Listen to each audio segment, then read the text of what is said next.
নমস্কার, ছবি দত্ত 2529-এ আপনাদের স্বাগত জানাই। রান্না মানেই ভালোবাসা, আর ভালোবাসা মানেই আমি। আমার আজকের রান্নাঘরে রান্না হচ্ছে মাছের কোফতার বাদশাহী কোরমা। তার জন্য উপকরণ লাগছে রুই মাছ ধুয়ে হালকা করে হলুদ, সামান্য একটু লবণ দিয়ে হালকা করে ভেজে কাটা বেছে ছাড়িয়ে রেখেছি এখানে। অবশ্যই পেটির পিস নিয়েছি, যেহেতু কাটা বাছতে সুবিধা হয় ওই জন্য। লাগছে একটু আলু সেদ্ধ, এই পেস্টটা বানিয়েছি কাজু, কাঠবাদাম, জল ঝরানো টক দই, পোস্ত, নারকেল। এটা একদম মিহি পেস্ট করে নিয়েছি। এটার মধ্যে আছে পেঁয়াজ, আদা, রসুন, কাঁচা লঙ্কা। এটা রান্নাটা যেহেতু সাদা সাদা হবে তাই কাঁচা লঙ্কার ব্যবহারই হবে, লাল লঙ্কার ব্যবহার হবে না, হলুদেরও ব্যবহার হবে না। আর পেঁয়াজ একদম মিহি করে কেটে রেখেছি বেরেস্তার জন্য।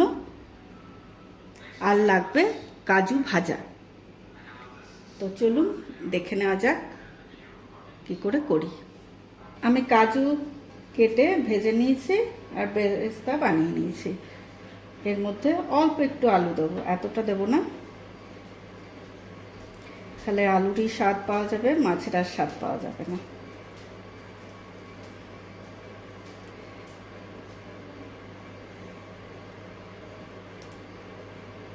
ব্যাস এইটুকু।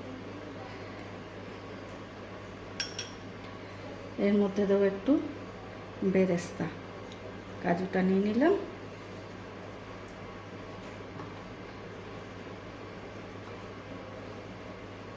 একটু শাহি শাহি ব্যাপার, জায়ফল আর জয়িত্রী গুঁড়ো করে নিয়েছি সেটা দিলাম।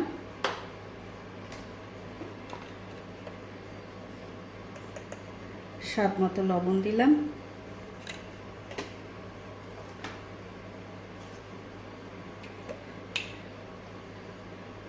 সামান্য একটু জিরে করে দিলাম, অল্প একটু। এবার আমি সুন্দর করে এটা মেখে কোফতার আকারে গড়ে নেব। কোফতাগুলো আমি তৈরি করে নিয়ে এসেছি। আর পেঁয়াজ ভেজেছিলাম, মানে পেঁয়াজ বেরেস্তা করেছিলাম, সেটার মধ্যে একটু তেল দিয়ে, তেলও গরম হয়ে এসছে। এবার আমি কোফতাগুলো ভেজে নেব। এটা তো একটা শাহি রান্না। তো কোরমা শব্দটা এসছে উর্দু শব্দ কোরমা থেকে, যার মানে স্লো, ধীরে ধীরে রান্না হবে, স্লো আছে। আরও গভীরে যদি যাওয়া যায় তাহলে পাওয়া যায়, আমরা জানতে পারি যে তুর্কি, পার্সিয়ান রান্নার ছোঁয়া এর মধ্যে আছে। আমি আস্তে আস্তে কোফতাগুলো ছেড়ে দিচ্ছি, তেল গরম হয়ে গেছে।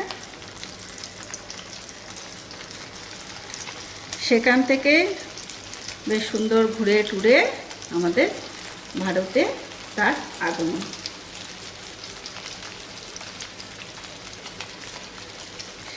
শাহি কোরমা বিশেষ করে আপনার কোনো অনুষ্ঠান বাড়ি, মানে বিয়ে বাড়ি, ভালো কোনো অনুষ্ঠান, সেসব জায়গায় এই রান্নাটা হতো। মূলত মাটনেরই হয়, তারপরে আস্তে আস্তে চিকেন, পনির সব কিছুরই হয়। সেখান থেকেই আমি মাছ দিয়ে করছি। কোফতাটার মধ্যে তো আমি বলতে ভুলে গেছিলাম সেই মুহূর্তে, একটু গোলমরিচ গুঁড়ো আর একটু শাহি গোলমরিচের গুঁড়ো দিয়েছি, কারণ ঝাল তো আমি কিছু দিইনি, কাঁচা লঙ্কা বা লঙ্কা গুঁড়ো তো দেবই না। এরকম সুন্দর ভাজা হয়ে যাচ্ছে।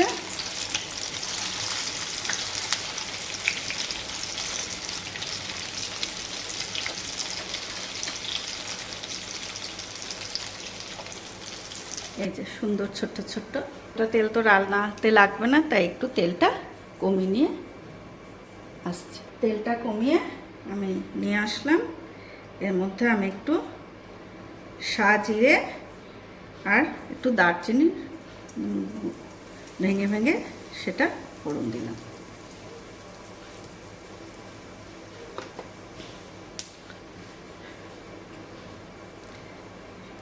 এবার দেবো পেঁয়াজ, আদা, রসুন, কাঁচা লঙ্কা বাটাটা।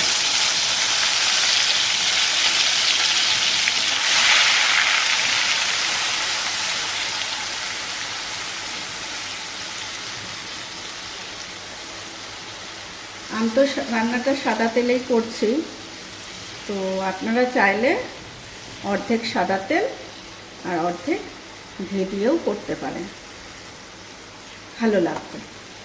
এর মধ্যে এবার আমি রোজগারের যে মশলা সেটা দিচ্ছি, লবণ দিচ্ছি স্বাদ অনুসারে, জিরে গুঁড়ো দিলাম,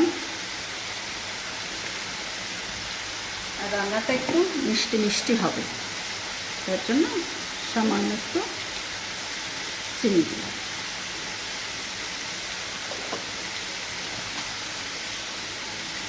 এবার মশলাটা আমি একটু ভালো করে ভেজে নিই, পেঁয়াজ আদা রসুনের গন্ধটা চলে যাবে ততক্ষণ। একটু মশলাটা বেশ ভাজা হয়েই এসছে। এর মধ্যে আমি যে পেস্টটা করে রেখেছিলাম, নারকেল, কাজু বাদাম, কাঠবাদাম, পোস্ত, জল ছড়ানো টক দই, সেটা আমি দিয়ে দেবো।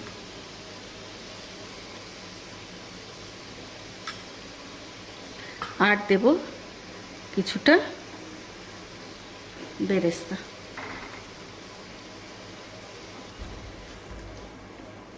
এবার এটাকে আরও ভেজে সুন্দর করে রেডি করতে হবে। রান্নাটাতে যখন জল দেব তখন ঈষদ উষ্ণ গরম জল দেব, ঠান্ডা জল দেব না।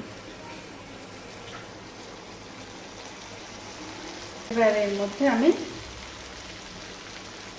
সামান্য একটু গরম জল দিয়ে দেবো।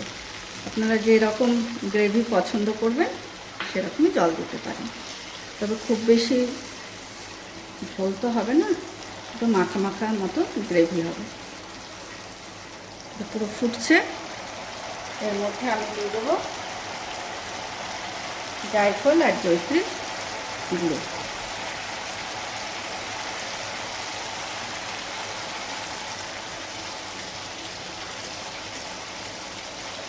আমার গ্রেভি তৈরি হয়ে গেছে, পরের পর্যায়ে যাব। তৈরি হয়ে গেল আজকের স্পেশাল রেসিপি, মাছের কোপ্তার বাদশাহী কোরমা। আর তার সাথে কিছু অজানা গল্প আপনাদের সাথে শেয়ার করলাম। কেমন লাগলো অবশ্যই বলবেন। এবার আমি কোফতাগুলো সাজিয়ে নিয়েছি, কারণ কোফতাগুলো গ্রেভির মধ্যে দিইনি, এর ওপর দিয়ে গ্রেভি আমি দেব।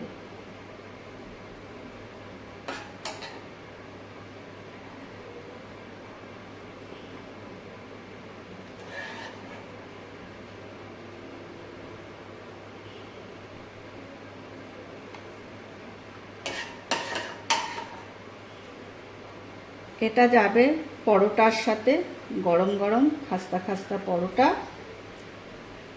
পোলাওয়ের সাথে যাবে, ফ্রাইড রাইসের সাথে যাবে, বেরেস্তা পোলাওয়ের সাথে খুব ভালো যাবে। আপনারা যদি এর মধ্যে কোনো রেসিপি জানতে চান অবশ্যই আমাকে জানাবেন, আমি করে দেখাবো। উপর থেকে একটু বেরেস্তা দিয়ে দিলাম।